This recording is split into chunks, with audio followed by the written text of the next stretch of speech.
upon himself. As Clayton Castaldi, the 2023 World Champion, breaks off and breaks dry somehow because he creamed that.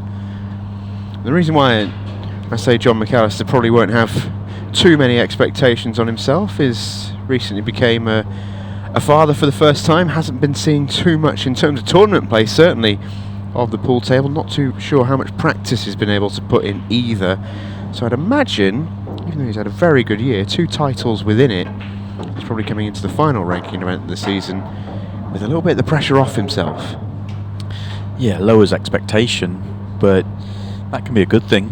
You come in a little bit more relaxed, and it's not as though he's had a massive break from the game. You know, he should still be fairly sharp out there, but might just take a little bit of pressure off himself. I still expect him to play well here. I think this is a tournament that Jon really look at and think this is one to really get your teeth into. Talked about it with Tom in the previous match, you know, in terms of these deeper races. As you know, he's a top tier player, is Jon, and he can play at a really high level on consistent basis. You know, his floor is very high. Having said that, gets a positional shot wrong here.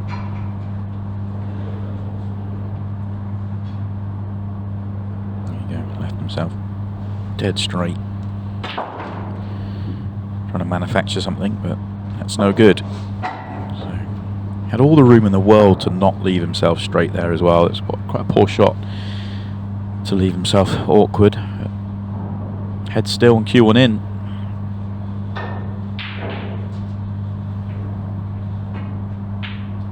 Nope. Such tough shots off the cushion. Yep. Bad mistake from Jon.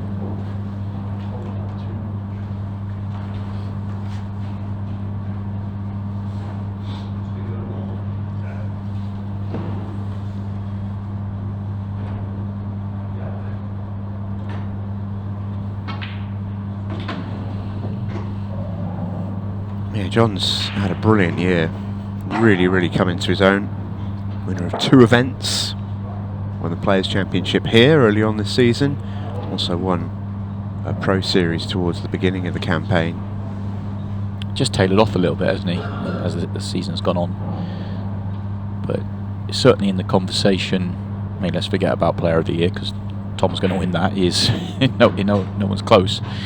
But take that away, you know, he certainly, I would say, with Craig Waddingham, 1 or 2 others, but I think mainly Jon and Craig, probably the 2 that stand out. Declan Brennan should be in that conversation as well, I feel. Made a few finals. But he's been one of the top players this year. It has been for a long time, but obviously coming into Ultimate Ball, he had to sort of re-show that, if you like, start from the bottom and work his way up, and he's done it. Should reap the rewards over the coming seasons, being right at the top of the game.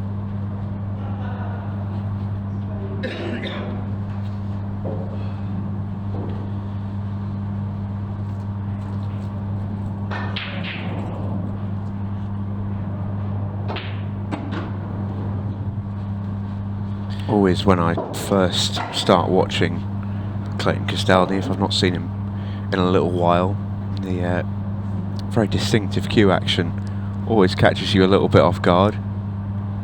You'll see it now. Almost looks like he's decelerating, and almost like an old school phrase, like he's got the yips. Yeah, it looks like it almost stops halfway, doesn't it, and then goes. But it really works for him. Yeah. You know, it's just the way he cues the ball, and he's an excellent potter, good cueist, and you know, it's an individual thing. Loads of players have different quirks, and that's just Clayton's. And in winning a world final, it shows that it can stand up to pressure. Yeah, no question about that.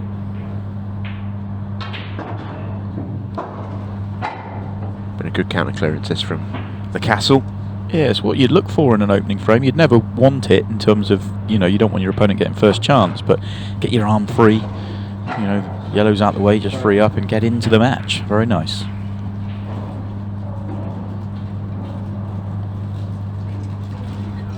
First batch of results are all in now as Tom won. We saw a a bunch of results at the same time. Hittin Patel will also beat Matt Cook, so it will be Tom versus Hittin Patel in the winners round 1 later on this afternoon.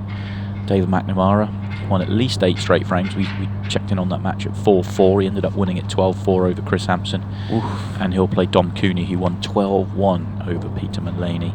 And Carl Cope, who got off to a flyer against Chris Dave, eventually won 12-4. Carl Cope will play Sean Story. And that, I can tell you, is our first match of the evening session, which we're looking forward to. Jon Mcallister to break. Trailing by 1 frame to 0. That'll be at 5 o'clock. So if Carl Cope, Sean Chipperfield, there's a match you want to watch. 5 o'clock for that one.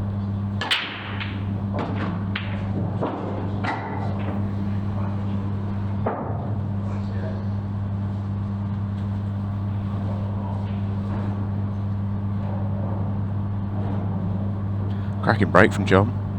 Usually when you take a little bit of time out of the game, the break can be one of the last things to return to, but I mean that's pretty good. He's not really been rewarded all that much. This is a bit of a congested layout, but he's got an option here. He's got roots. I think he's got another couple of gears to go on that break yet as well.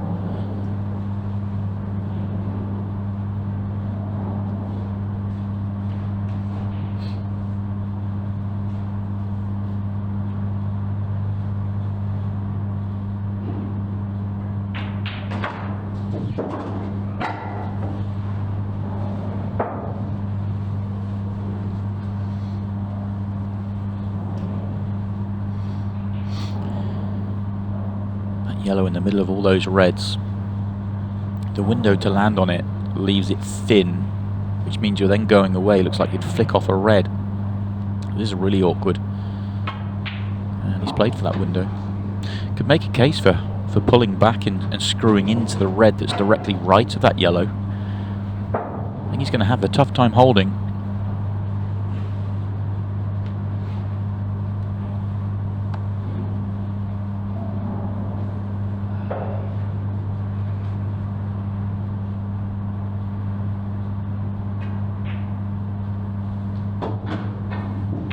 Done well to hold off that red. Was catching it just thick enough to control it.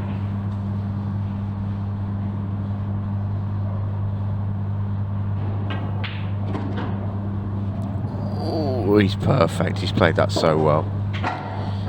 Perfect, but still has to land on the 8 ball. I think there's a little bit of room there. It doesn't look like it, but I wondered if he comes an extra turn across, maybe 2 turns across, can he just fall into the red and hold it on the 8 ball? Now if he goes natural, he's going off the bottom cushion towards the 8 ball, so it's quite short position he's going to have to play here. Or tight position rather than short position, I should say.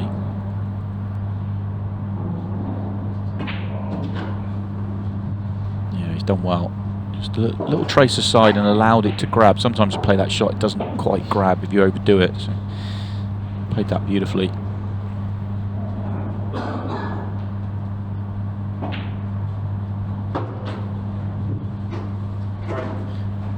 Good response to not getting out when he should have done in the opening frame from Jon. Yeah, I mean, it's the sort of finish that, you know, for a player who's absolutely world class like Jon Mcallister, you sort of expect him to get. But, you know, mention all the stuff that he's had going on outside of the table, and I mean that's a seriously impressive finish. You know, didn't get his first one. Might have had a bit of a confidence knock, but no, absolutely not. He's flowing through that finish. That's really, really good.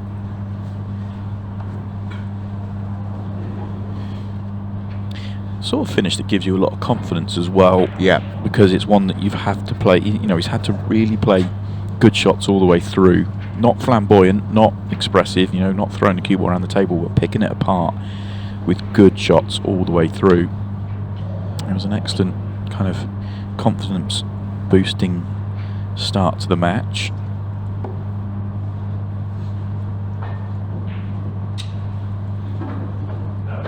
From our 3 matches here in the afternoon session, on paper you feel this may be the closest one? 2 world champions battling it out? If they Jon's much higher up in the rankings, had a better year than Clayton, but they both won the biggest prize of them all.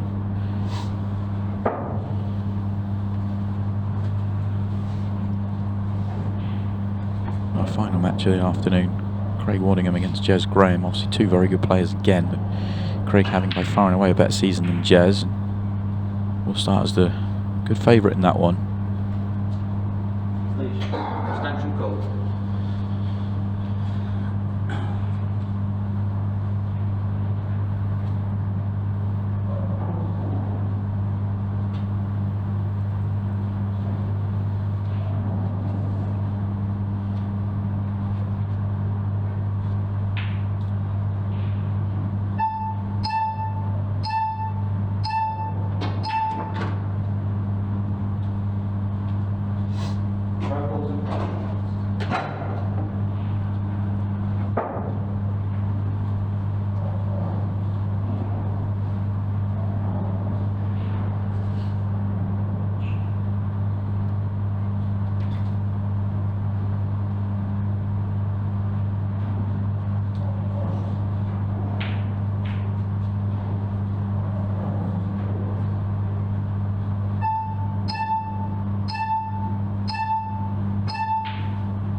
Quite. Tough doubles, aren't they? Yeah. So the corners just didn't quite get the first shot right.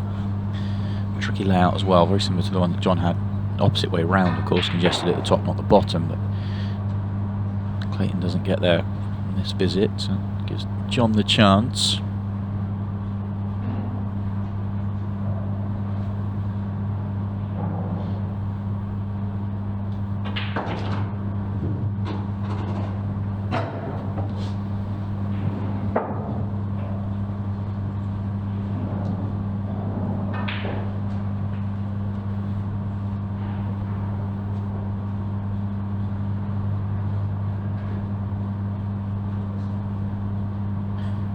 Just looking at Jon's ranking, obviously he's up to 11th now.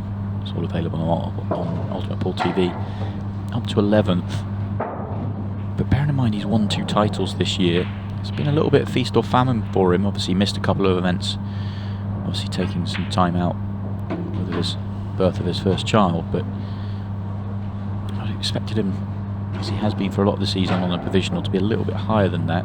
But you have to factor in, for Jon, his seeding for the year has been low, or been low. It's been 38 because was a new professional. Obviously 2-year ranking list, so he's had to always do it the hard way all year long. Next year, I mean, he's going to finish the year inside the top 16. A good run here, top 8 potentially. Next year could be a very different season for Jon in terms of more consistent performances, because he's that sort of player that can put together consistent performances. But it's tough when you could get drawn against anybody first round, no protection whatsoever. You know, you could get Tom Cousins or Chris Melling, Stevie Dempsey first up. Yeah, that's it. It's that lack of protection, isn't it? And be interested to see next season. I know the powers that be are always tweaking and adjusting, improving life on the Ultimate Pool series. Maybe this 8 ball for Jon. It flies, and it's something that I think quite a few might like to see, is maybe a rolling ranking seeding applying through the series. At the minute, you sort of get that protection at the start of the season. What you've done last season, you've earned and you keep for the year. But I think for me, I'd like to see it, but that's absolutely personal preference. And you know, for Jon, he's a prime example of it. He flies out the blocks. He starts well, and actually you don't see the instant reward of that until the next season. Really, he's had some stinking draws this year in the Pro Series, and what he has done well is he's got through quite a few of them. I remember at the start of the year he had a couple of magnificent matches in the early rounds, but he's one of them players that everyone's looking to avoid. Yeah, I think they are going to be making changes. Sort of talking to tournament director Lee Grout about it. We were at the last event, and He was trying to explain it to me. I couldn't quite get my head around the maths, but I think there are going to be some changes for next year. Obviously, that's all to be confirmed by the tournament team at Ultimate Pool, as and when is right. But I think that's something that they're aware needs to be addressed and will be. About 2 frames to what? Whether it is or it isn't, though, Jon will benefit from the year he's had this year. He'll be right up there.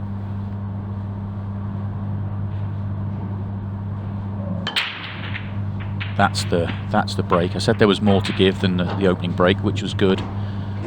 It's that easy power and control that he has. Can I just do that on repeat? Yeah, that'd be nice, wouldn't it? Yeah. Do that for 3 days and could well See be you on silver. Sunday, yeah. Could well be some silverware on the way. That's the sort of control. That control is what separates at times. He's not doing anything special. He's not having to ramp up to hit that with extreme power. He's just controlling it, and the explosion is instant. And this is a far better chance than he had in the opening break, which he put away. Yellow ball, 5.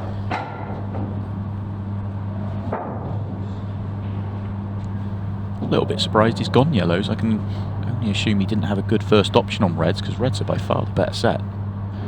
Like, by far.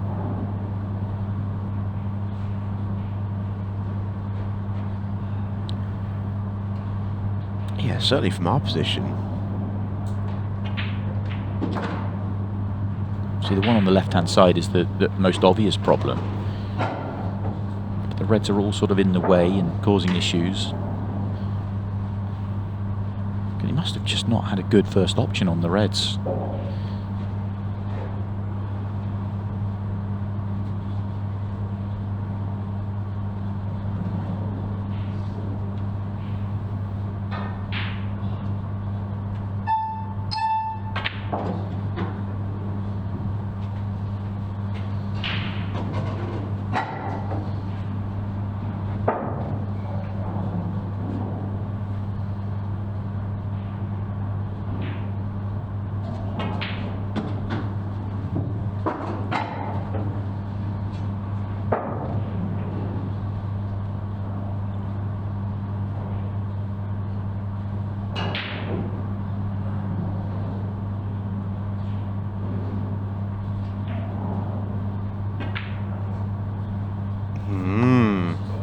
Why I didn't like the yellows over the reds was that one there. Obviously, Understandable. Yeah, on another day Jon gets that one, but really interesting.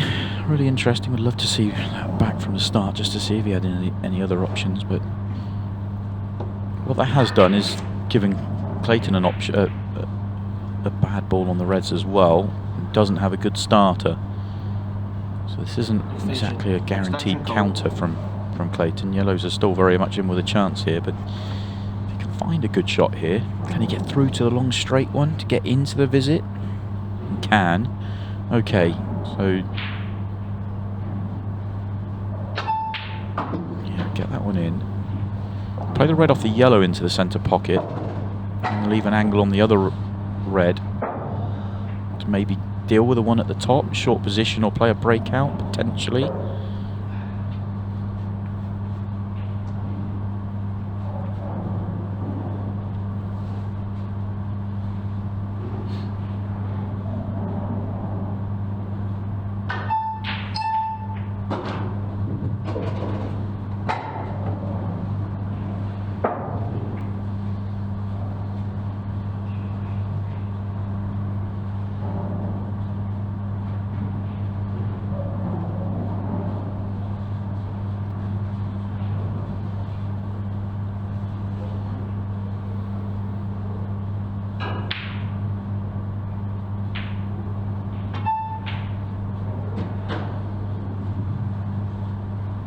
He's leaving it late.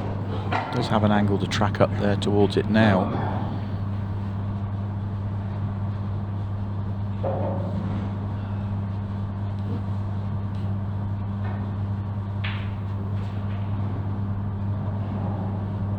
Yellow's not in a great position over the top left to play a combination, so he's going to have to go into it. Oh, he misses the pot. Bit of a mess of a visit, that one from Clayton. Wasn't clear what the thinking was right from the very first shot. I know it wasn't easy, but player at his level, there's only one ball to solve. Didn't really have a clear plan for it. Are those two yellows a plant to the top right? Possibly not, the fact that Jon's playing it this way. If they were set, you could have just played the clip, pot the yellow and on off the top cushion onto the one he's just potted and got out pretty cleanly, so can't have been set.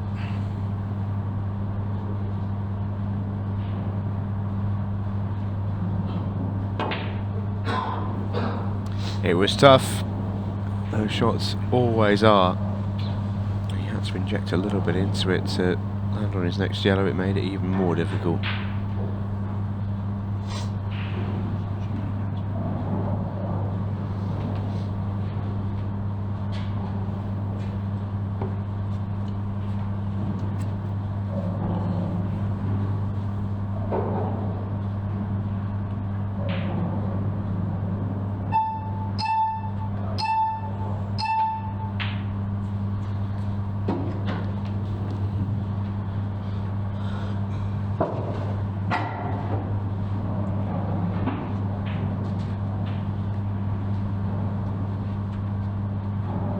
That was a very nice shot from Clayton. Got to float another one in here. A little bit. You can cue through this one a little bit. Just don't want to overdo it and let the cue ball drift up towards the top cushion. You can see him there on that kind of halfway through. He managed to stop completely this time. Oh, that one might need to be reviewed, you know. That was very, very tight. Gut feel is that's a foul. Do you know why I think that's a foul? You know, we talked about his cue action where he stops on his delivery, and I think he stops on his delivery, and that momentary pause, I think might cost him the foul here. Yeah, I'm inclined to agree. I can tell you, referee Jake Cooper is in the production suite to have a listen. We don't see this too often on a 30-second shot clock. Normally 30 seconds is plenty of time, especially for that one there from Clayton. That was a shot that was set up. You know, it was not too much to think about, and in the end he's actually executed it pretty poorly because he's overhit it, missed it thin, let the cue ball run wild. It was one of those where you just had to get down and cue one in at a nice pace, you know, without overhitting it, red to right centre, and then you've won the frame. So surprised that it's taken him so long to play the shot and obviously caused the potential time foul. It is being reviewed. We've got the full referee team in here reviewing it. The time fouls are always a difficult one to monitor, but they are looking at it. And it makes a big difference. It makes a huge difference as well. This is why this one has to be correct. Is cue ball in hand for Jon. It's frame over because he just picks it up and goes on the other side of the yellow at the top of the table. If it's not a foul, then Jon has to come up with a shot. Now, Jon for me would still be favourite. Potentially a loss of turn shot and hide the cue ball down the table, or might go straight for the combination and do the same thing, but he'd have a shot to play and he would be far from certain from executing it. So this one is close and important.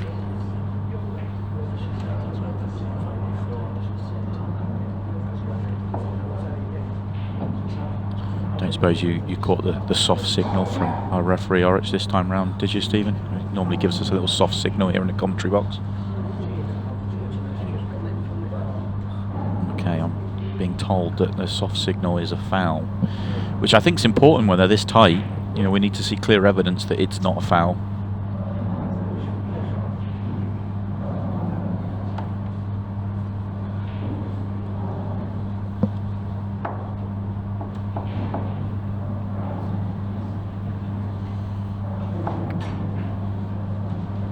So there hasn't been evidence to overturn, I can tell you, so it is going to be called a foul.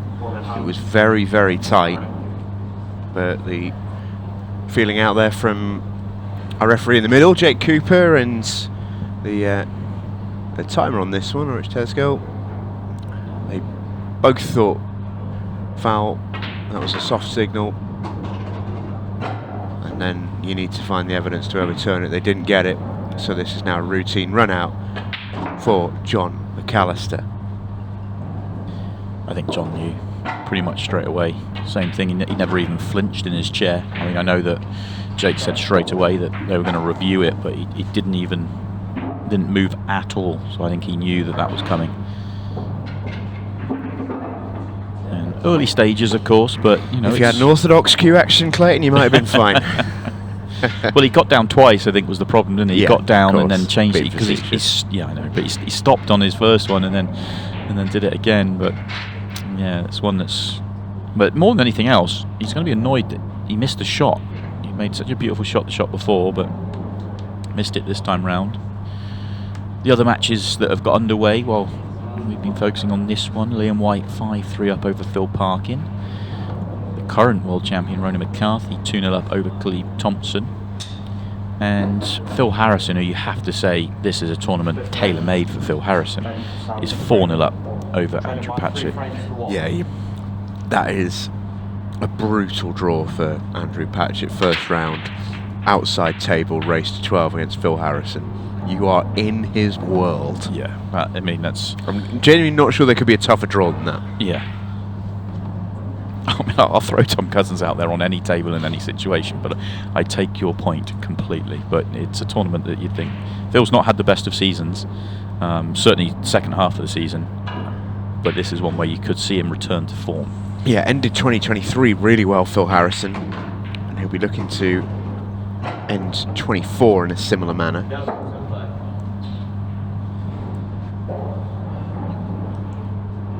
But yeah, I hope Andrew brought a cushion, is all I'll say. Yeah. Because he could play 50% of that match and he'd still do an awful lot of sitting.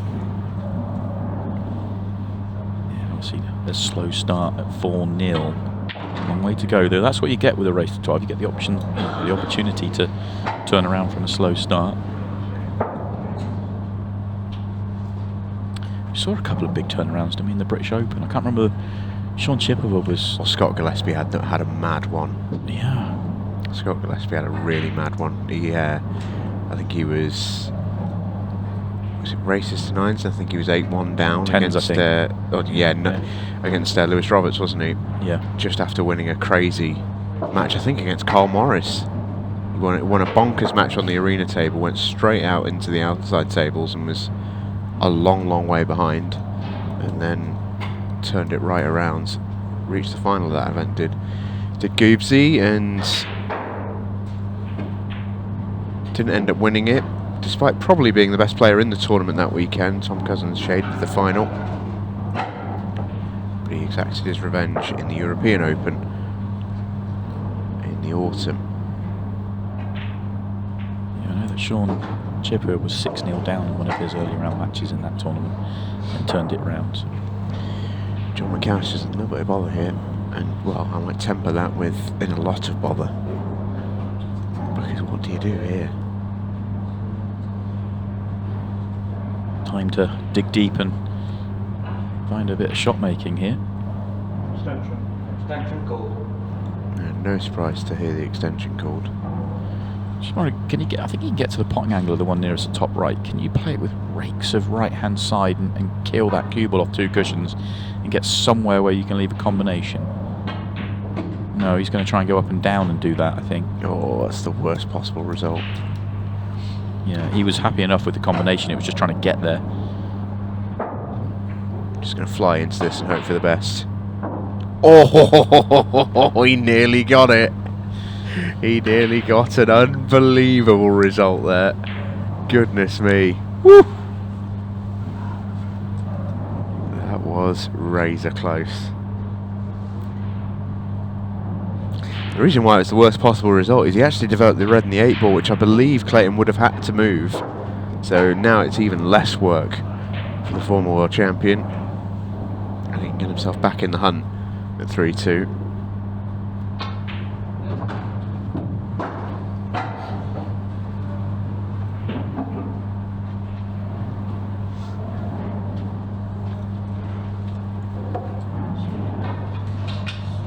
A little bit where the yellow above the 8 ball just puts a little bit of jeopardy on the back end of the finish. Normally you'd get rid of the red by the 8 ball and just get onto the 8 ball from high, but I think you now have to leave the red by the 8 ball, and then maybe, depending on the angle you have, it's a controlled cannon or a delicate positional shot. So yes, there is a little bit of jeopardy left in this one. Apart from the smooth open counter he had in the opening frame, Clayton hasn't been on it so far.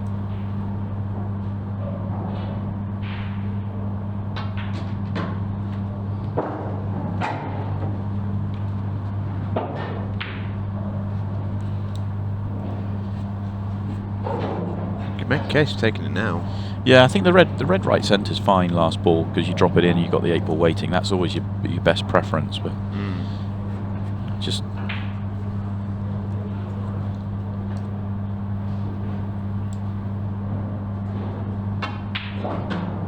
we didn't want to catch the 8 ball, but he's had a bit of a nudge there. yeah. He's gonna want that red last ball now. Yeah, that's fine. It's worked out. I feel like this is another visit where first shot, if he gets the first shot better, for me, if he comes down the table to straight in left centre, then that gives you access to the one he's just played with complete control on the angle you want to leave to get out cleanly. You could have found a route to leave the shot he's got now with the 8 ball where it was originally, and you could have done it all nice and clean with no moving parts. But credit to him, he got there anyway.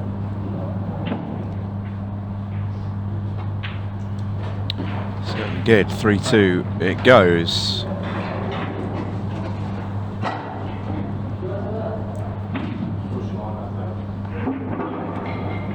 The player has shown us their absolute fluid best just yet, but enough. Yeah, you don't really, I mean, you want to worry about playing your absolute best at the right time.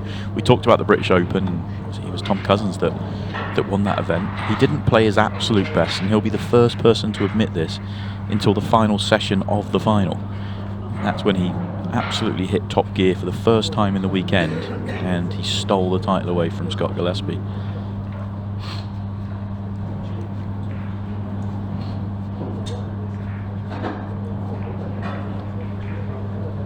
Sixth frame. Jon Mcallister to break. Leading by 3 frames to 2.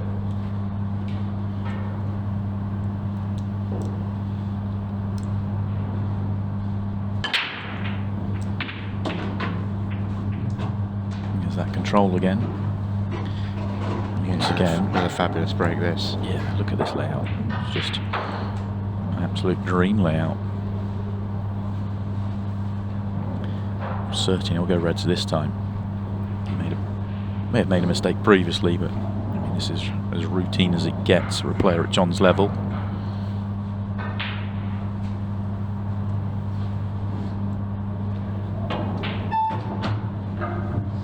Red balls in play. Didn't have the angle to play on the red at the top of the table as your second shot, which I thought he would. So when does he deal with that red, which is, it's going to sound strange to say, but for my money is the problem ball, even though it's not really a problem. Comes up for it now, so transition shot, how often is that the key?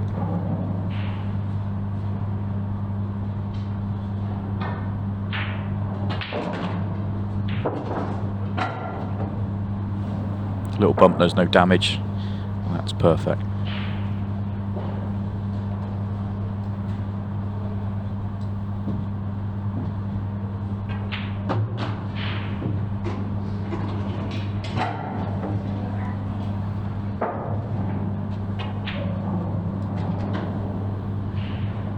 Very, very routine finish for Jon Mcallister. It's the sort of finish that is his bread and honey, really.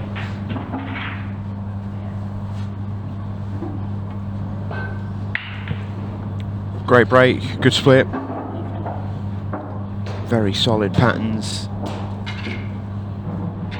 Smooth operator. He's the sort of player who will look at an event like this and really, really fancy it. I think he'd have loved to have come in you know, with a bit more touch to feel truly confident coming into it. But he's going to play a lot this weekend if he is to run deep, so that will in its own way breed a little bit of confidence. But you know, players like Jon, when they've got a great break, they've got great patterns, they're proven winners. These events, race to 12 double a limb, is an event they look at and go, I can absolutely win this. Yeah, because of the patterns, because of the control. You know, you can play, like the way I've phrased it a couple of times so far today, and that's a brilliant break from Clayton. Deserves better. Definitely deserves better. But Jon's floor's very high. He doesn't ever dip that low in terms of the level he plays at, which is why he's a player you look at for a tournament like this. You know, Clayton's a prime example of the sort of what I'm trying to highlight with saying that his ceiling is very high. You know, he's a world champion because his ceiling is high, but sometimes he has dips where, you know, he doesn't quite get the cue ball right, and the patterns can get a little bit lost, and he misses balls, and you know, he can dip lower than Jon can dip, which is, you know, why we don't immediately spring to the thought process of, is this an event where we favour Clayton? That's not to say he can't win it, because he's a world champion, and he's a world champion for a reason. But Jon's consistency is the reason why he's been top of the game for a long time.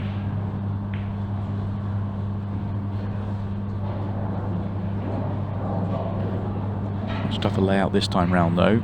Red and yellow together on the right hand side, and not a great ball to deal with it.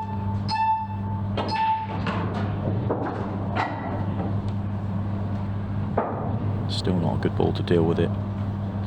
Is he just backing himself to make a double to the corner? I wonder if that, I think that shot's on.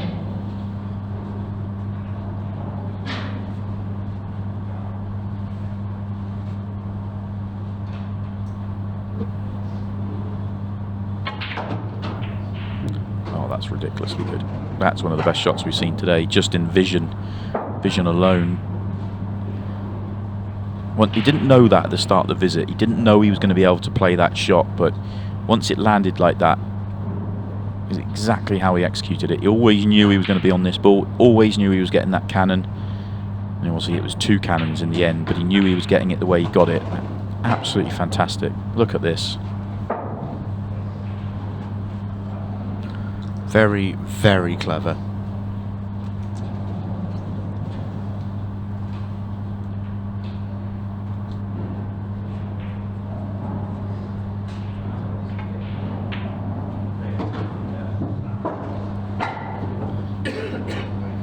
And easy as well. It wasn't as though he was doing anything, you know, pushing the boat out. It obviously looks flamboyant, but in terms of the control, you know, it was a fairly simple shot. It's the vision to see it, but then he misses the simple red to the corner.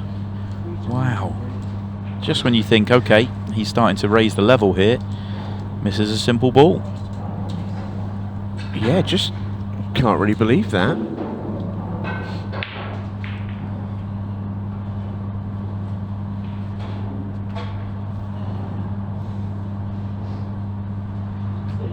Extension call.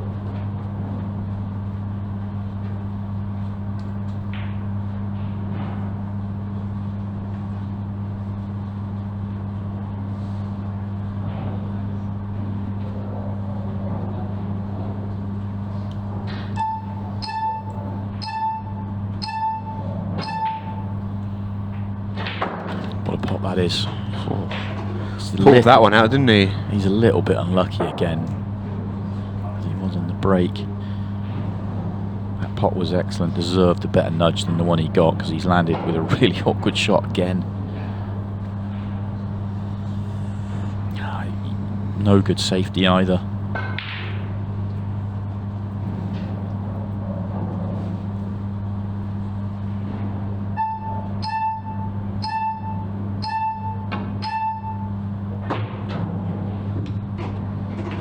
It's not a brilliant nudge, but better than it was.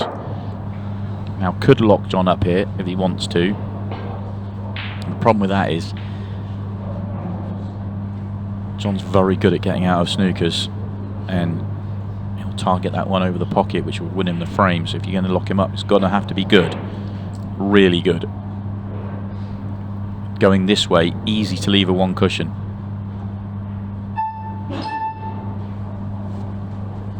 and I don't think he has. That looks excellent. There's no margin for error there. Yeah, tap of the table tells us he hasn't left the one cushion. If there's even a 1mm gap there, then I think Jon gets to the one cushion. He's left it all but touching. Yeah, it's a super shot.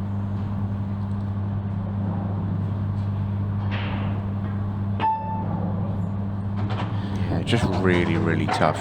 Yeah. The difference between being able to hit the one cushion, even it would have been one cushion was side, but you'd expect Jon to have made that.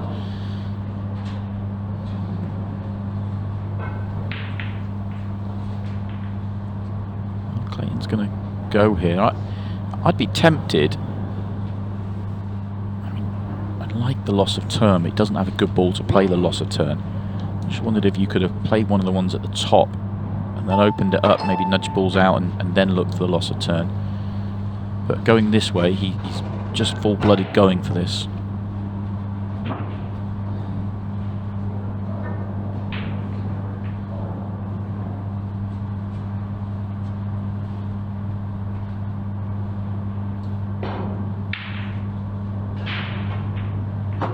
Oh, Clayton. Oh, he's got away with it. He has got away with it.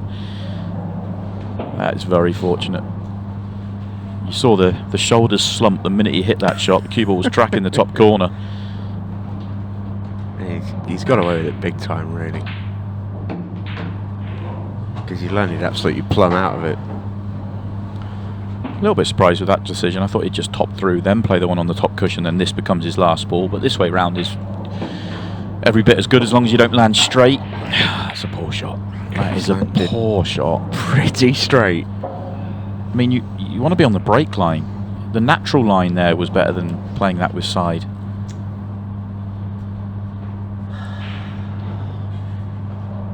He's a better player than that. There's just no need to be anywhere near this. Well, and you take a look at the 8 ball he's going to leave, and after he's made a couple of errors in the frame, all of a sudden it feels like a very missable 8 ball. How do you like these? And that is all because he's made a routine positional error. And all of a sudden, your punishment is this. I mean, this is brutal. All the best. Needs it. Yeah, it's so. What's surprising about it is that it's a mental error as well as an execution error.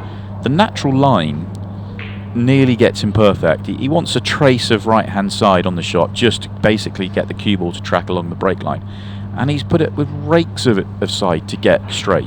Like it's an execution error and a mental error. It's just a very, very bizarre shot from Clayton Castaldi. Yeah, as you quite rightly said, he's just a much better player than that. Yeah.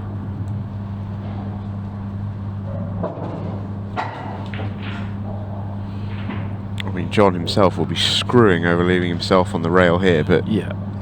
you know, he had margin for error. This will still be made.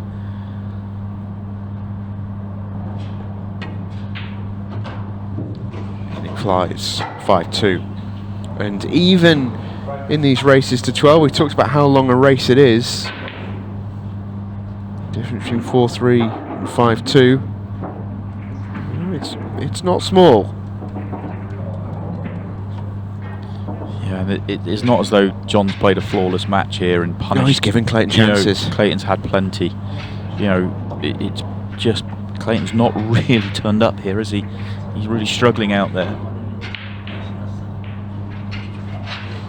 Trying to talk to himself and G himself up. Actually, there's someone there he's talking to as well, but same thing. He's just trying to deal with some mental mistakes more than anything else.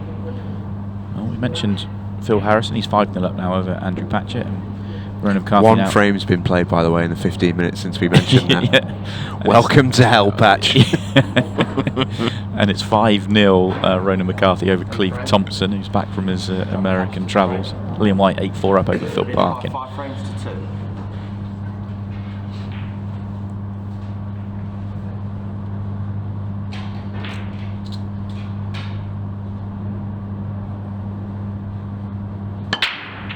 God, that's a cannon of a break. It really is good when it's on.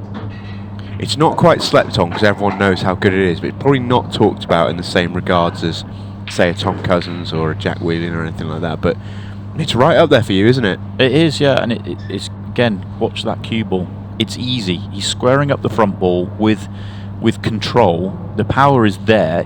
Yes, he's not hitting it. You know, if we had a speed gun on it, he's not hitting it as hard as Tom hits his break or can hit his break. So I don't think Tom's giving it everything. But in the perfect conditions that the pros play in, it's such a controllable, repeatable break.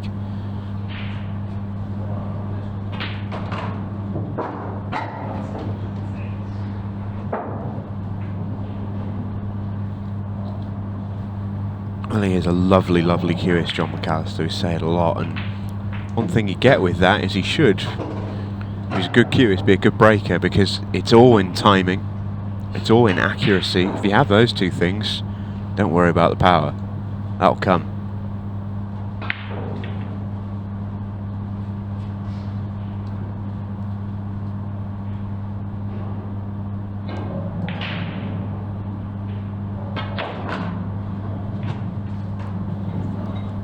Is he a little short there? I think he may be. He is. Yeah, you could see it straight away. Jon very rarely shows much at the table, but instantly kind of shoulders just dropped. Needed to get straight. The natural line of the cue ball here is not good now. One thing I would say is he doesn't often show much at the table. He never shows anything positive.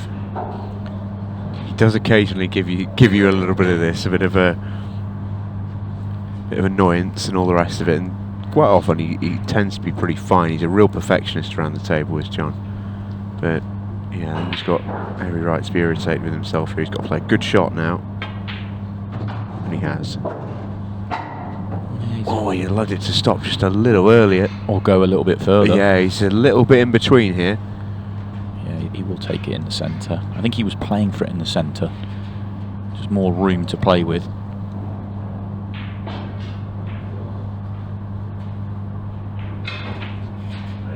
Shot. So he's going to go 6-2 in front.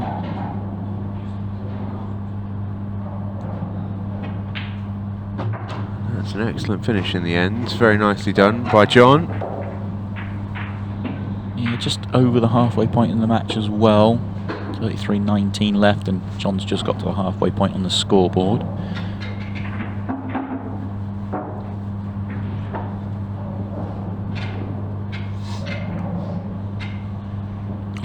Added a frame to his match with Phil Parkin, now 9-4 in front, and Ronan McCarthy's added a frame. He's now 6-0 in front of Cleve Thompson.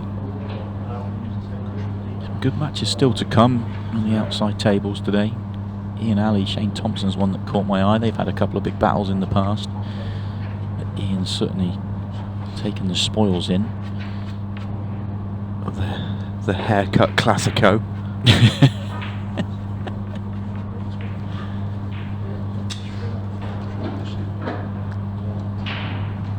Few other matches. Obviously, we're going to be focusing on Craig Waddingham versus Jez Graham. Should be a really fun match, that. Yeah. Craig's obviously in fabulous form, but when Jez Graham fizzes, one of the best players on the tour to watch.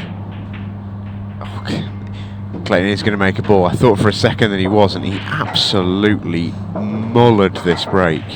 It's not a good layout, though. I mean, when Clayton catches it, he really does get some power through. He rips the cue ball back. And everything's sort of gone to rails. This is not an easy finish at all. You'd look at yellows and then you see the one closest to the bottom left. Reds are pretty smelly, because there's quite a few problems. I think you have to go yellows, but what do you do about that one on the bottom cushion? Well, I think there's a match play here. I don't think the finish is on. I think you pull back here. I think if you go for this finish the way you started the match, you probably get yourself in trouble. I'll tell you what, he's picked a line. Well, he's on this to play the breakout, but the odds of this going well aren't high. He's going to get the cannon into the red. Possibly could throw it wide enough to get the yellow, but then he's got it to come in, got to get it into play and land on a ball. Low percentage. And low percentage that's you'll take it. Will you? I think he's okay. He's got the yellow he can cut that holds on the red. And he's got one bottom right to go bottom left. I think he's all right. It's about as good as he could have hoped for, honestly, to your point about it being low percentage. Yeah, if he catches this red anything other than absolutely full, I think the cue ball's running wild. Yeah. And even if he makes it, he's nowhere. And the reds now are a much better option than they were originally. I didn't think he needed to play it that hard, to be honest with you. He hasn't quite got the cut either, so slightly manipulated angle. I think the reason he played it firm is that if he floats that in, he catches the red half ball, and the cue ball then doesn't land on the yellow on the cushion, which is why he tried to stun it in and just widen the angle a fraction. But yeah, it's tough because on another day the breakout works out for him, and we're purring about a great shot and a great finish. But the match is going against you, and maybe you're mentally taking that on because of that.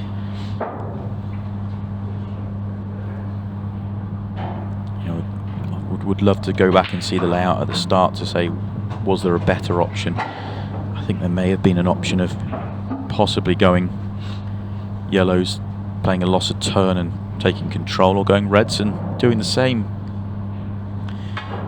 But anyway, slightly loose shot from Jon this time means that Clayton may well get back to the table yet.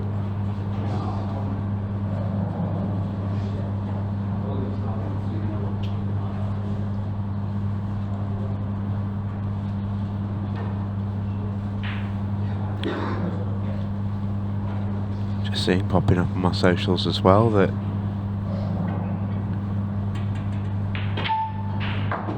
young baby Theo is cheering Jon on from home. Danielle and young Theo tuning in, supporting daddy, and that is lovely to see. Saw that Danielle managed to take him into their local club the other day. Start him early. Yeah, get him playing. He's got some good genes there to work with. That's a poor shot from Jon. So his first poor shot where he didn't open them up nicely has now put him fully in trouble. This could change the momentum of the match unless he finds this kick shot. I think he'll go close. He's very good at this sort of shot. He's looking to see if this goes top left. Well, if it does, he'll take it that way, but I didn't think it did, which is why I thought he had to kick it into the centre. Which is fairly... I don't think that's on. I'm certain it's not on. I get the sense we're about to find out. Is he playing this in the centre off the 8 ball? That didn't go.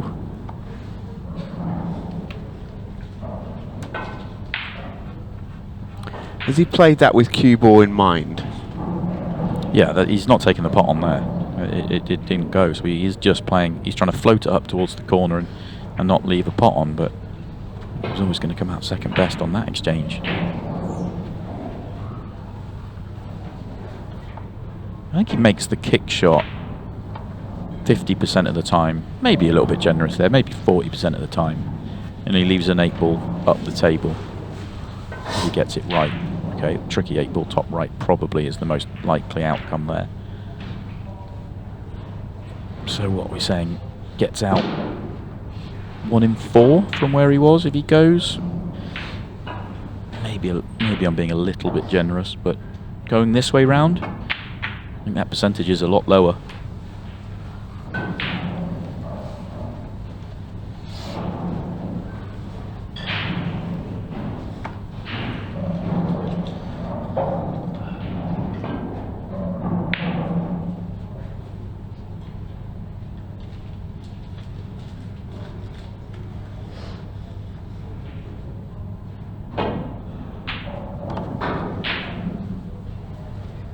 Shouldn't be any need for more safeties now from Clayton. It's just a case of potting the 4 balls and winning the frame.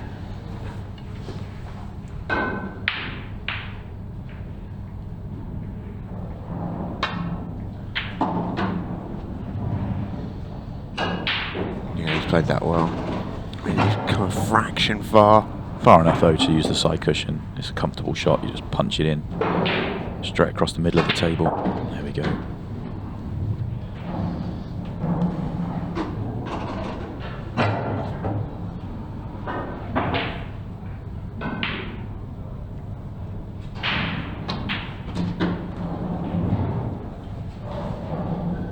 Clayton needed this, and I wouldn't say it's a gift from Jon, because the cannon he was playing was never guaranteed to go well, but you expected him to execute it. But if he goes 7-2, the way that Clayton's played in the match so far, you feel like he's broken the back of it, and then it's just a case of maintaining your form and taking the chances that come your way. But I'm not saying he's let Clayton right back into the match, but he's just giving him a little bit of hope there. Certainly seen that sort of thing change matches in the past.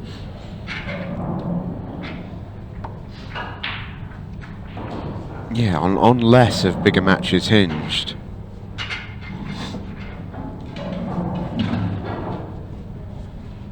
Liam White now 11-5 in front over Phil Parkin.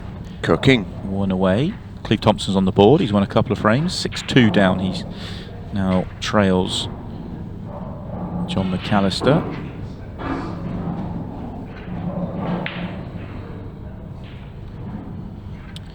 And I can no longer find the Phil Harrison match. Oh, I have now. So Phil has won all of a sudden. So Andrew Patchett's now conceded and forfeited the match. Now, slightly strange, that one. Yeah, we'll see if we can get a report for you on that one. Yeah.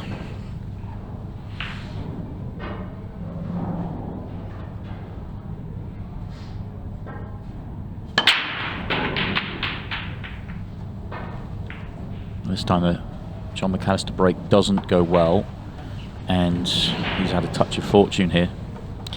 He's left himself some really good layouts off his own break, making balls, comes up dry and leaves very little.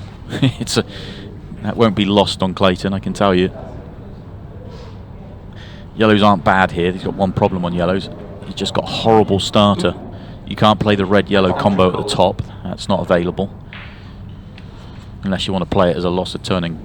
And you could force reds on as an option going that way, to be honest.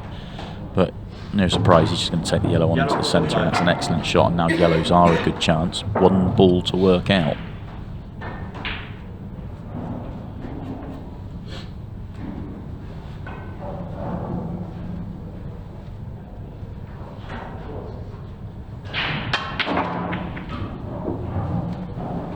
He's okay. That's come out okay. He's on the one bottom right. Got enough into that breakout shot to free the yellow.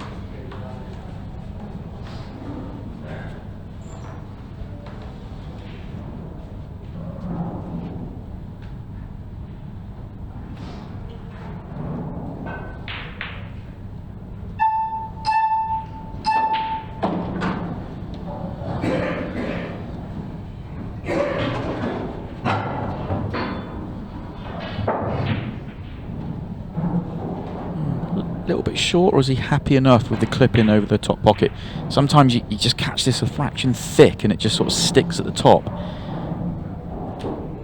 The line, if he catches it thin enough with control, the line should track nicely here.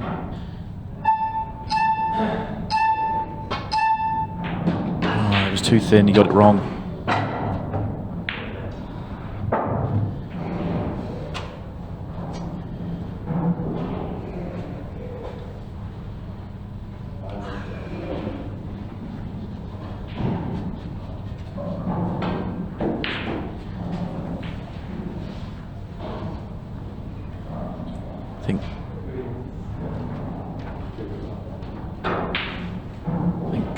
Looking back on Clayton's chance, although this could be a great recovery. That's an excellent recovery, but he still has problems. Once he played the breakout, he then had his shot to bottom right, and he just sort of pulled it back a couple of inches to play the one over top left. And I questioned at the time, was it short? If he pulls it back further to get onto the yellow in the middle of the table, use that one to get closer to his work top left, then you can come down and do it with control. He just left so much distance that he was asking for a lot.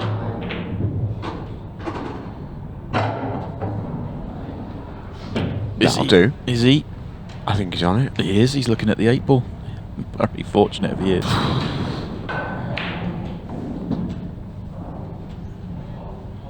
Yeah, that is, yeah, fortunate.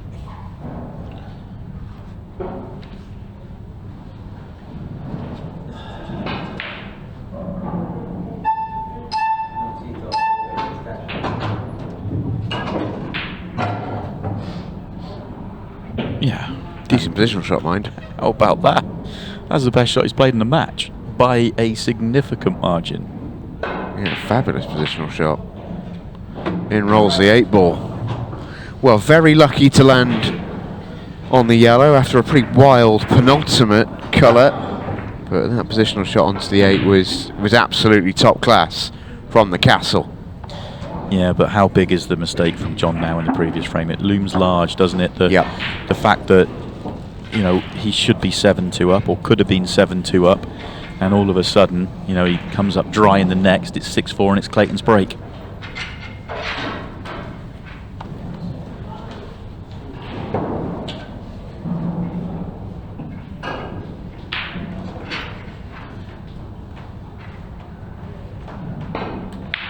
Well, there's a couple of iffy positional shots, and Clayton can be a little bit, you know, bull in a china shop at times. And speaking of which, Tony Holgate's just arrived for us this weekend into the commentary box.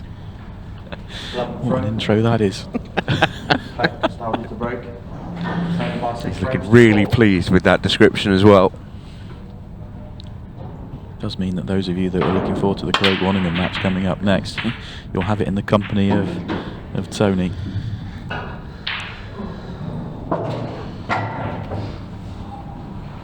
Break continues to score for Clayton, really. He does, when he squares that cue ball, have one of the best around, really get some power through it. And it's a weird looking layout, this one. All the reds have almost separated completely. Yeah, yellows are tough here because they are tough, yeah. The reds are causing a real issue. I wonder whether there was a way out on reds there rather than yellows. But gone for the yellows, and you know, if that yellow goes right centre, he can start to pick this apart. I'm just wondering, does the yellow at the bottom go off the red just to make it easier for himself?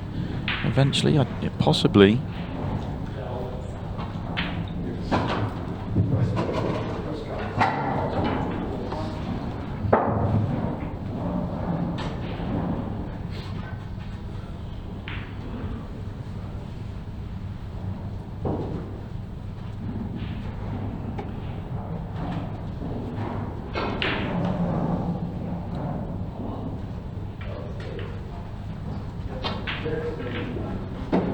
Gets the loss of turn part of it, does not get the pot. If he gets the pot there, he's in prime position then to get out. He turns the table over to Jon. He does have a pot on to the top left-hand corner, but 8 ball's now a problem for red, so I don't expect Jon to go. No, he's just handed a chance straight back. That's a poor shot from Jon. Having not gone 7-2 in front when perhaps he should have done. He's broken dry, and that's his first shot since. And that's a loose one.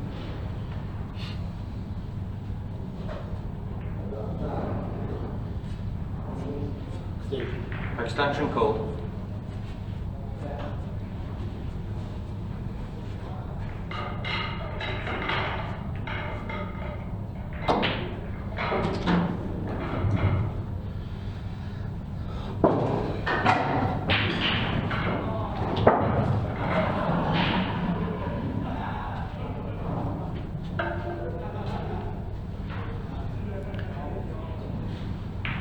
Trying to work out which way round he's going here.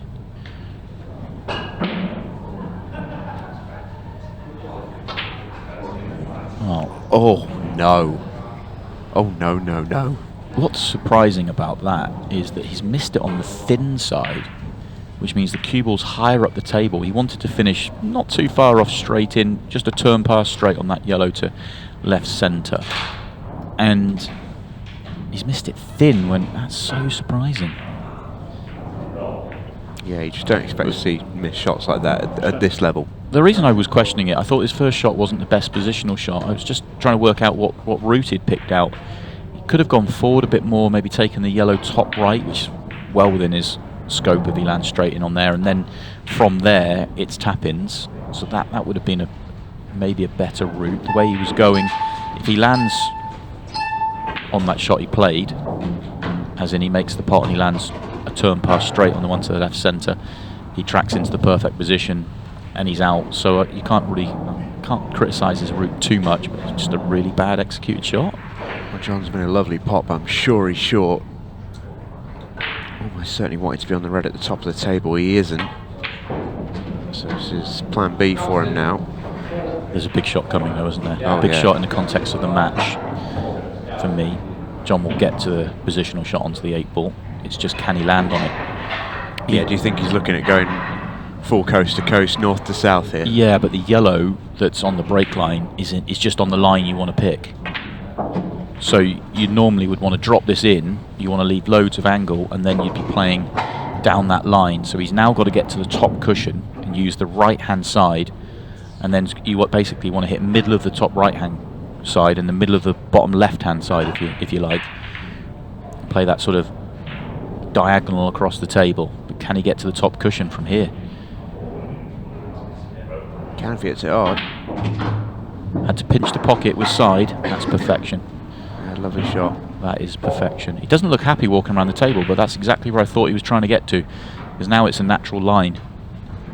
Oh, Jon, as I said, doesn't tend to look too happy when he's playing.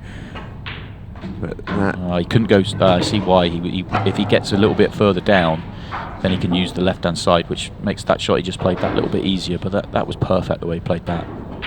Yeah, a lovely visit to the table from Jon Mcallister. Very classy finish that. Yeah. And the reason I'm saying it, and the reason he slumped just that fraction, was because it's an easier shot to play off two cushions than one. The one cushion, you're picking a much narrower line. If you get that slightly wrong, you could snook yourself, or even go in off if you get it significantly wrong. Whereas if you go two cushions, you're just in a window where you're on the 8-ball for an age. Pretty nice stuff from Jon Mcallister. Can give you an update, by the way, if you're following along this afternoon. Andrew Patchett against Phil Harrison. We were assuming Phil was just rolling into a lead, but it turns out Andrew Patchett was actually on the clock, so that was why he is now forfeited a no-show from Patch on this one, which will grant Phil Harrison safe passage through to the next round. Jon Mcallister to break, leading by 7 frames to 4. So a 7-4 lead for Jon Mcallister, and the break. Feels like another potential momentum swinger. Oh. Yes, please. 8-ball is an issue, but other than that is a dream break. But it is a pretty big other than that, because the 8-ball is a pretty big issue. I mean, that is perfection, isn't it, from a breaking standpoint? You just keep doing that on repeat and good things are going to happen. You play the level that Jon does after the break and you do that, you're going to win a lot of matches. Extension call. So we see everybody hit good breaks, but Jon can do that on repeat. That's what separates. That's why we purr about the Jack Whelan break, is because he does that on repeat. That control of the cue ball, and it's easy for him to do. Such a good weapon at his disposal. Yeah, looking at yellows, which means he's going to have to play a pretty important shot. He's got a yellow in close proximity to that 8-ball to maybe move it. It's just hard to get a good angle. Yellow off yellow is not an option, so I don't see how he's going to do this. He's got a tiny margin of error if he plays on the yellow at the bottom of the table. Can you do it now? You can do it now, but you could stick on this 8-ball because of the red near the bottom left-hand corner. It makes this difficult. If that red wasn't there bottom left, I'd say this is absolutely wide open and he should land good here, but this might not land well.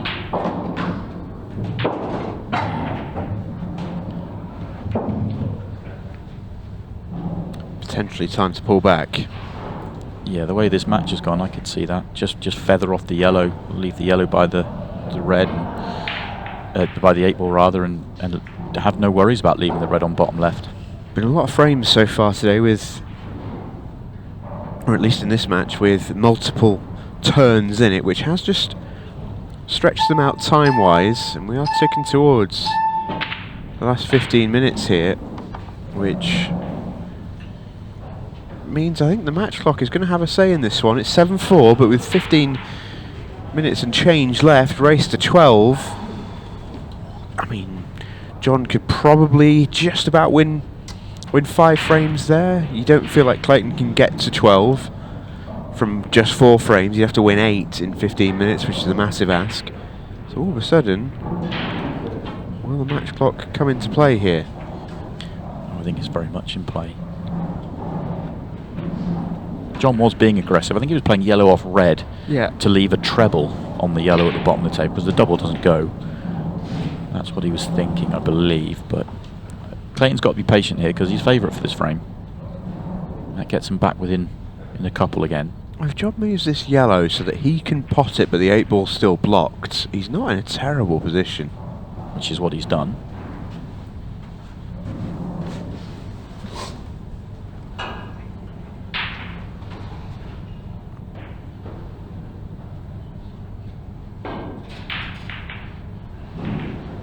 If Clayton just gets the cue ball above the 8 ball here, pops that red up over the centre, does he leave anything on? I don't think he does. He might leave a thin clip, so it might be too risky. But what I was thinking is developing a red, putting it in a good position for you to be a breakout and leaving nothing on. But he may well have left the thin clip, so I think that's why he's not done it. Oh, is this a plant into the middle?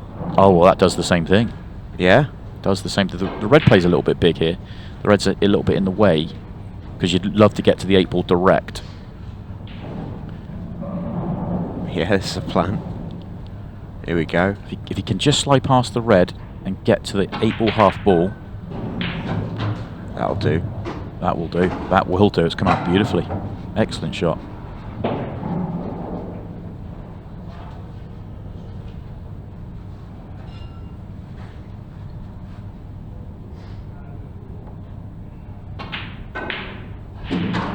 Yeah, this is all pretty simple here. Just drift up somewhere near, just turn short of straight, just drift by the gap of the yellows, and you screw down the right hand side of the table. Yeah, all very nice. One of Clayton's best visits in the match for me here if he gets out. He had a lot to think about and a lot to do. Yeah, agreed. Talking about momentum swings, could be another one.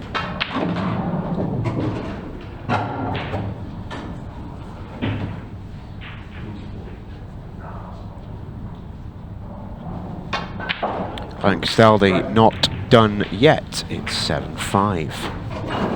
Yeah, I think we're in for a very exciting back end of this match. I always think it's interesting, and that's what you get with the drama of these long matches. It's the swings in momentum, and right now Jon will be sat in his chair feeling like he may have just not missed the boat. He's still in front, and he knows that. He still, just keep doing what he's got to do, and he'll be okay here. But knowing he should have gone 7-2 and he isn't, and all of a sudden, could have been 5 in front. Now it's 2. Just under more pressure than he would have wanted, but he is still in front. Could be in for an exciting end. Just confirm that Liam White has completed victory over Phil Parkin. That was 12 frames to 6. And he's going to play the winner of Cleve Thompson and Ronan McCarthy, currently 8-3 to the world champion Ronan.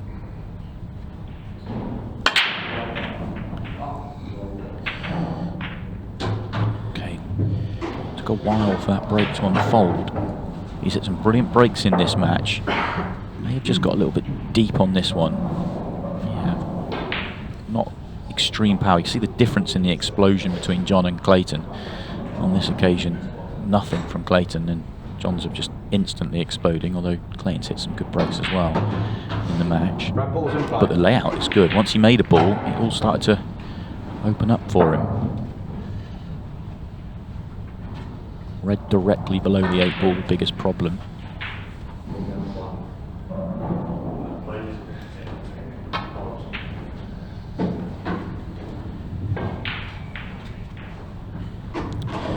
If he's dead straight, he'll want that red to go in the right centre.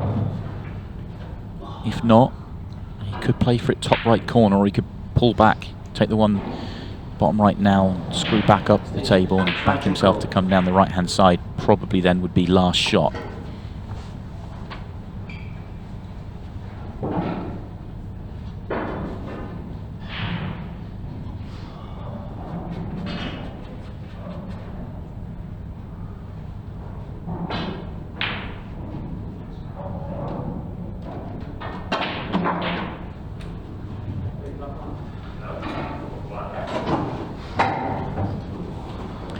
So that's what he got. Back himself to get that positional shot right.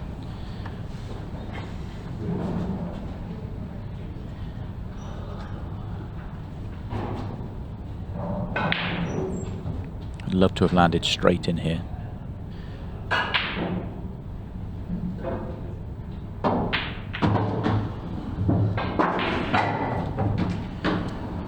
Didn't want that to drop. Well, I said that because I think he's dead straight, but he must have a turn of angle here because he's looking at hitting a gap. Yeah, I think he can pinch it. It's not loads, but I think he's slightly off straight the right way. Needs it to run. Perfect. That was an excellent shot.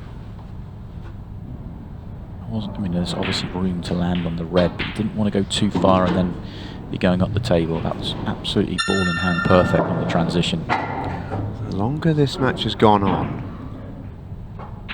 the more assured Clayton Castaldi looks.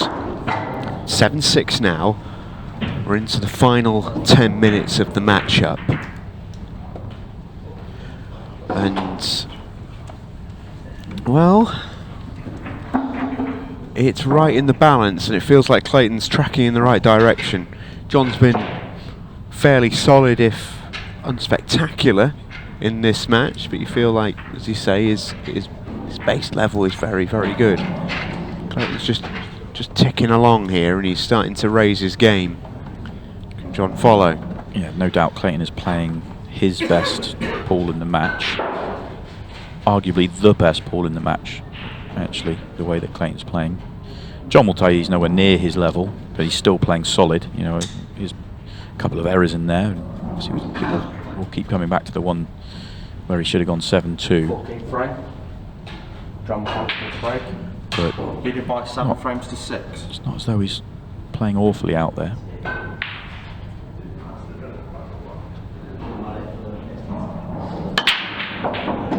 That instant explosion again.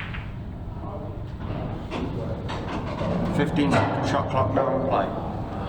I think he has to go reds here. I don't think he's got an opener on yellows. Oh, he has. He's got top right-hand corner. But you'd probably want to go reds anyway. I think the red passes to top right. If it doesn't, then they're both not very nice. If he goes yellows, he has to deal with the yellow on the left-hand break line early.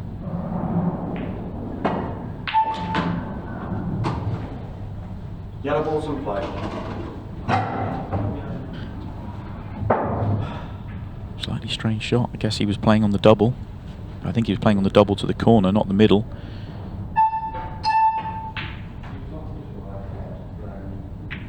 Yeah, just misses it, but going off for good measure. First shot wasn't his best, second shot was worse. Clayton has a chance.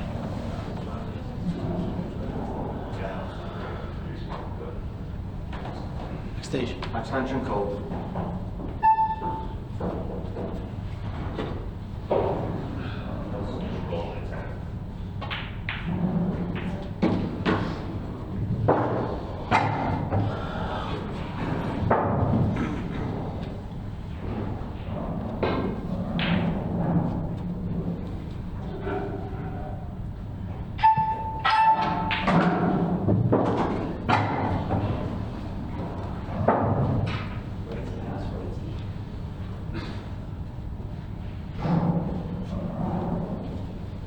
This red goes through the gap.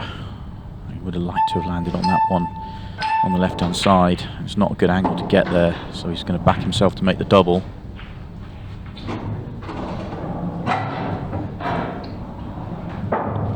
Slightly hampered, having to play this with side. Could go wrong.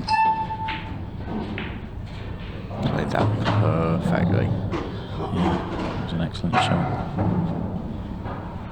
Looks a little bit straight here, but I think he can just force enough to get out to make it easy.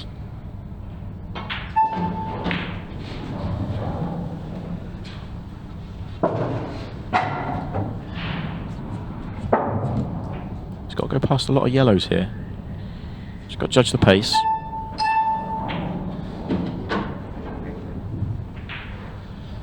Again, judged pretty perfectly.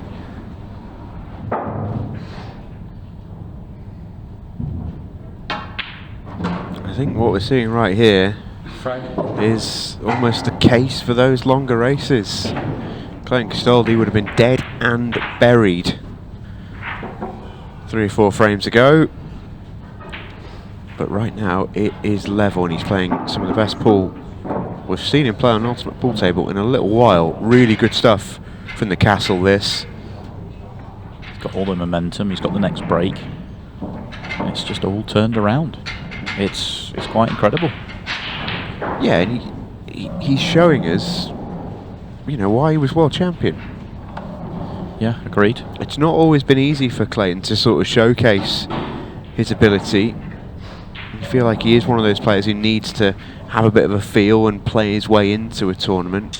Well, that's difficult to do in quite a few tournaments with ultimate pools. It's cutthroat right from the gun. This one a little bit less so. Long race, double a limb. You get your chance to settle. And he played some bad stuff in this game as Clayton. The first little half of the match he'd want to forget, but the second half of the match he is cooking. Needs a ball. And he's not going to get one. Yeah, once he made that mistake at 6-2, he looked a beaten player, in all honesty, and it's just all turned around. It wasn't the biggest of errors you've ever seen Jon Mcallister make, but it was enough just to give Clayton a lease of life here. And that's another one from Jon. That red stayed dead here. Can he just get enough side on here? Flick the yellow? Obviously not, so he's going to have to do it this time. The problem with this time is he won't have a red to the bottom right-hand corner to play on. Just has to make sure he comes out to, well, he's going a different way.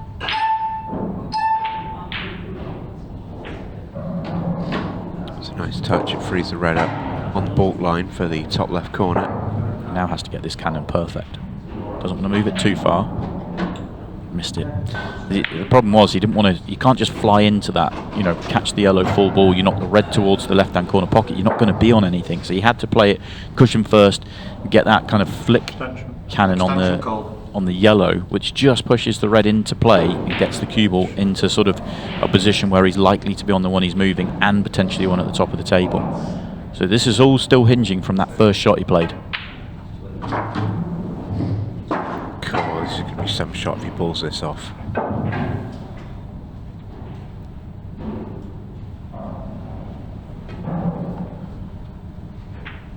So he doesn't want anything to do with it. He's made it awkward, and he's handed the table over to Clayton and say, well, alright, you're playing well, prove it. I don't think he can play the loss of turn straight off. No, it doesn't look like it. So does he go up the table then play the loss of turn? That's what I'd be thinking. And you put the long straight one top left, or even the one nearest the top left hand corner and track down on a nice line. Then you play the loss of turn. See, I don't like that. It's a poor. That's a really, really poor shot because you just don't want to pot the ball there. But if he pots that and tracks down, then he plays the loss of turn. Then he's got the frame won. Doesn't matter what Jon's got to come up with a 1 in 1,000 shot to stop him from having a chance to win the frame.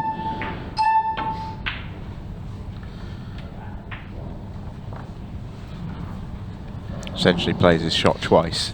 Yeah, but made the ball in the first one. So you can see his thinking. It's, you know, it's a line of thinking. Block passage through to both balls. Jon might have a chance here. Cushion first. Oh, he was close. He's really unlucky, Jon. I mean, he should never have had that opportunity, but he's really unlucky. He's very unlucky here. I mean, that's an half-hand dadding off that. How on earth has that gone in? Weirdly, exactly the thought I had straight away as well.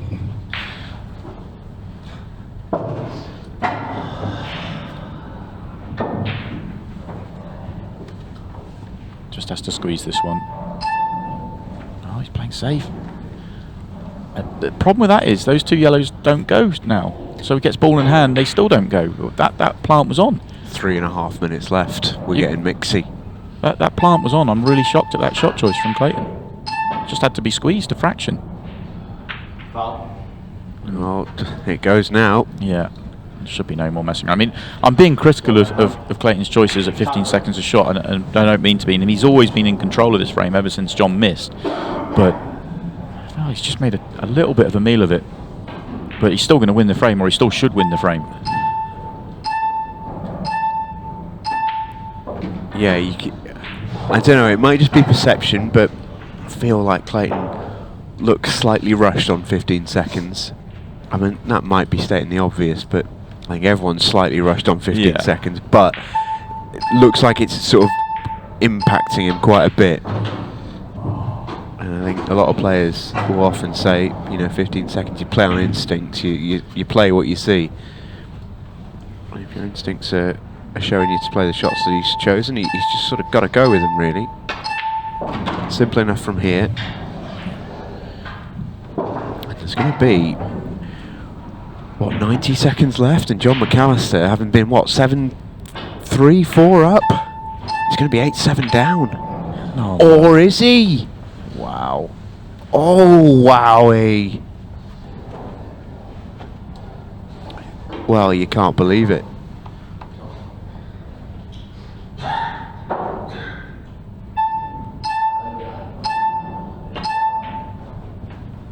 Oh, it's gonna stay up. What a dramatic frame we are seeing here. Yeah, what a leave. What a leave. What does Clayton do If you're here? gonna miss, it's second prize for Jon Mcallister. What on earth do you do here? I mean, I guess you just lay the snooker. I guess you're not leaving the one cushion on. So that's the benefit here. Well, it's one cushion with rakes of side. More likely 2. No, he's going to go the one with the side. You'd expect Jon to go very close to this.